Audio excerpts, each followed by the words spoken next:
মেয়েদের বিয়ে দেওয়ার সময় ল্যাপ তোষক খাট এগুলো দেয়, আবার বলে এগুলো যৌতুক না উপহার, এগুলো দেয়া লাগে, এক্ষেত্রে করণীয় কি? আমি প্রায় বলি, চাঁদাবাজ, ডাকাত এবং দুর্নীতিবাজরা দুর্নীতি করে, খারাপ লোকরা মানুষের টাকা আত্মসাৎ করে, ছিনতাইকারী ছিনতাই করে, এটা বোঝা যায় যে এটা ডাকাত ছিনতাই করছে। কিন্তু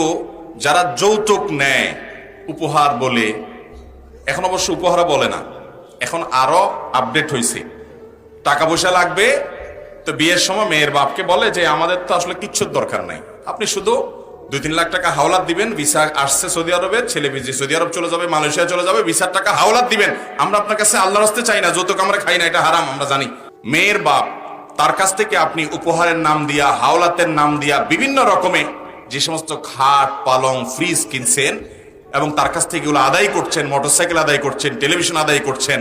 এগুলো সম্পূর্ণ হারাম এবং নাজায়েজ। এগুলো জায়েজ হওয়ার কোনো কারণ, একজন চোর চুরি করে, ডাকাত ডাকাতি করে, আপনি যা করেছেন এটা একই বিষয়, ওই দুটোর ভিতরে পার্থক্য করা কঠিন। আপনিও জুলুম করে সম্পদ আত্মসাৎ